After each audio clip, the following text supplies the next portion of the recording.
Olá pessoal, tudo bem? Meu nome é Cláudio Júnior, sou professor graduado em História, mas eu estarei aqui com vocês em Geografia do primeiro ano, utilizando-se desse livro. É o livro que vocês têm, Fronteiras da Globalização, organizado por Lúcia Marina Técio, tá certo? O tema da aula de hoje é Espaço Geográfico, Conceitos e Representações Cartográficas. Vocês poderão acompanhar essa aula a partir do capítulo 1 e o capítulo 4 do livro. É importante ressaltar que eu fiz um apanhado daquilo que eu achei mais interessante dentro desses capítulos, tá certo, pessoal? Então, depois desse vídeo, acompanha lá no livro de vocês, tá? Tudo é muito novo para mim, inclusive estar aqui agora conversando com vocês de maneira online, então, por favor, não se importem com às vezes o nervosismo. É comum, é natural. Bom, o espaço geográfico, objetivo de estudo da geografia, vamos começar pelo conceito do que é espaço geográfico. Segundo o livro didático, o espaço geográfico é uma relação entre elementos naturais, elementos culturais, ou seja, produzidos por nós seres humanos, seja esses elementos culturais fixos, como as casas, os prédios, ou até mesmo os fluxos e as redes, como é o caso, por exemplo, dos transportes. Nós, seres humanos, somos os agentes principais da formação do espaço. Até porque esses espaços foram construídos de acordo com a nossa dinâmica econômica, política, social. Ou seja, o espaço, gente, ele tem vida. Jacques Lévy, um pesquisador geógrafo, falou o seguinte: a distância é o elemento principal do espaço geográfico. E quando ele traz aí em sua frase a distância, ele não está falando da distância medida por uma régua, a distância em metros, quilômetros. Ele está falando das relações humanas, das interações entre as sociedades. E isso é perceptível, por exemplo, na imagem que eu trago aí abaixo. Perceba que no primeiro tópico ele tem aí uma imagem de um espaço com elementos naturais, e à medida que a sociedade vai desenvolvendo economicamente e crescendo essas cidades, vai ampliando essas relações sociais, essas relações humanas, ou seja, dando dinâmica aos espaços. Bom, outro conceito interessante dessa temática é lugar. O lugar, gente, o conceito de lugar está muito enlaçado à ideia de familiaridade. Familiaridade é pertencimento, sentimentos, tá? Como diz o livro, recordar é evocar os lugares. Então, por exemplo, essa imagem número um é uma imagem que talvez vocês não conheçam, mas é uma imagem de uma praça muito conhecida pelas pessoas que moram no povoado Riacho, onde eu fui criado. Então, todas as vezes que eu olho para essa imagem, eu tenho um sentimento de pertencimento, porque esse foi o lugar em que eu fui criado. Eu tenho memórias, eu lembro de situações. Do mesmo jeito que as pessoas que moram na Quixaba, e aí tá aí a imagem número 2, vão olhar para essa imagem e vão trazer emoções, sentimentos. Isso é questão de pertencimento. E isso envolve lugar. Os lugares, esses sentimentos, eles podem partir da ideia local, regional, nacional e global. Por exemplo, local, quando eu falo, eu sou da Quixaba, né? Sou da Quixaba, não gosto que ninguém fale do meu povoado. Ou, por exemplo, regional na questão, eu sou nordestino, peraí, respeite o meu oxente, não é isso? Nacional, né, quando a gente fala a questão de defender o Brasil, de lutar pelo Brasil, seja em qualquer outra situação, mas acho que uma situação que é muito nítida, esse amor patriótico nas Copas do Mundo, né? A gente decora tudo de verde e amarelo. E na perspectiva global, acho que um exemplo muito interessante é quando eu falo assim, não, eu não vou usar mais os canudos, porque os canudos estão sendo jogados em alto mar e estão prejudicando a vida de muitas tartarugas. Então você não pensa somente na perspectiva do seu país, mas pensa numa perspectiva global das tartarugas que pertencem ao mundo, tá certo? Sistemas e redes. Bom, à medida que os espaços foram crescendo, à medida que as relações humanas foram crescendo, também foram crescendo os espaços e as redes. Como diz o livro didático, quanto mais desenvolvida tecnologicamente é a sociedade, mais complexas são as redes. Seja as redes viárias, como vocês estão vendo aí na imagem número um, que é o acesso à cidade de Paulo Afonso. Você sabe que a cidade de Paulo Afonso é uma matriz para muitas outras cidades. Então, Xorroxó, Macruré, Rodelas, Glória, inclusive, depende muito de Paulo Afonso. Então ela tem um grande fluxo de pessoas, bastante interessante, bastante importante. Ou, por exemplo, fluxos econômicos, como é o caso, por exemplo, da imagem número 2, em que traz aí as imagens de grandes transnacionais, que são empresas multinacionais, que estão presentes em vários países do mundo, como por exemplo a Coca-Cola. Você pode viajar a qualquer lugar do mundo, você vai encontrar Coca-Cola, exceto em Cuba, e acredito que na China também, você não deve encontrar com facilidade Coca-Cola. Mas em outras grandes partes do globo você vai encontrar. Isso está associado a essa questão desses fluxos e redes. Esses sistemas podem ser chamados de sistemas urbanos, rurais, econômicos, ecológicos, climáticos, tá? São essas relações, são múltiplas e dinâmicas, tá? Paisagem e tempo. A paisagem, gente, é tudo aquilo que o nosso olho consegue abarcar. As paisagens, elas podem ter elementos naturais, ou seja, plantas, rio, elementos culturais, produzidas por nós seres humanos, casas, prédios, carros, ou a mistura dos dois, e aí seria uma paisagem mista. Observem a imagem número 1, nós temos uma paisagem mista, onde é um trilho da mochila aqui em Paulo Afonso. Em primeiro plano, a gente observa aí as pessoas, então houve uma modificação desse espaço natural, você vê pessoas, você vê cadeiras. Nos segundos e terceiros planos, nós temos uns espaços naturais, o Rio São Francisco, né, e seus lugares ribeirinhos. Na imagem número 2, nós temos de um lado uma paisagem de aspecto natural, outra de aspecto cultural. Como o Milton Santos falou, é importante entender o seguinte: paisagem e espaço não são sinônimos, ou seja, não são a mesma coisa.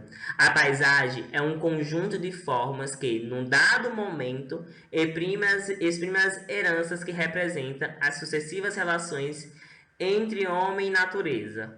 Então, às vezes eu vejo uma imagem, né, da minha mãe na minha rua e depois comparo com aquilo que eu vejo hoje. Então são duas paisagens diferentes, mas que podem estar denunciando aí as transformações humanas. Ou quantas das vezes nós nos sentimos impressionados quando chegamos em um lugar que tem, sei lá, uma casa muito antiga, construída décadas atrás, e do lado um prédio tão recente. Isso mostra as transformações humanas no tempo, né?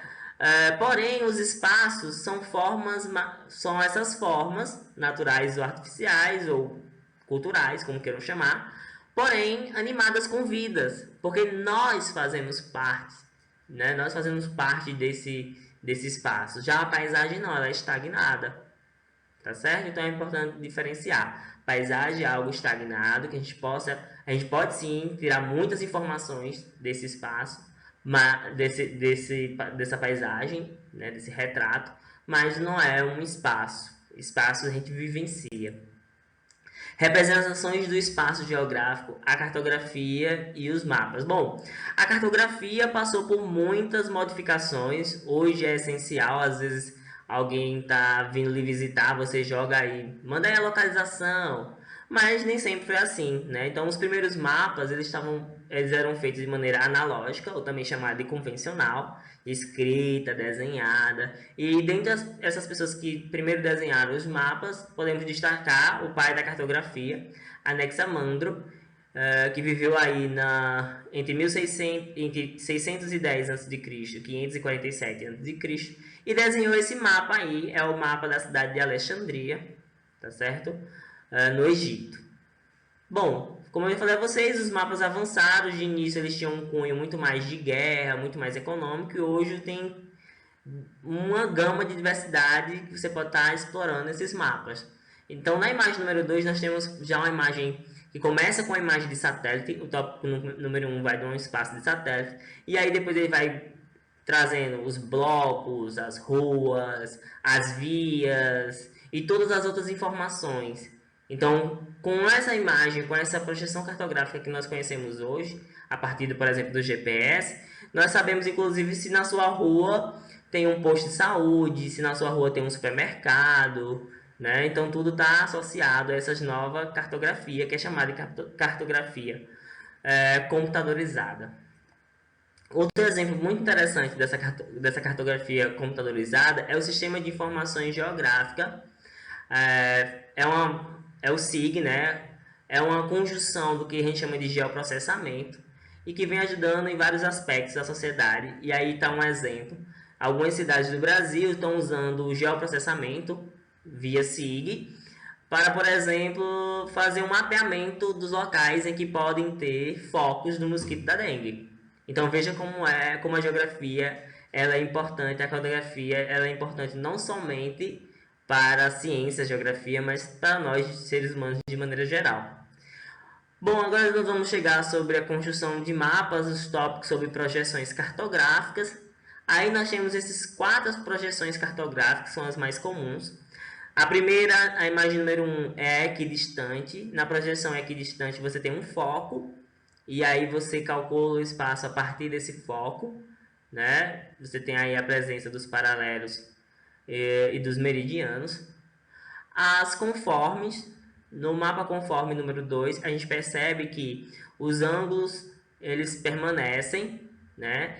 E os paralelos e os meridianos são colocados de maneira paralelas, retilíneas, né?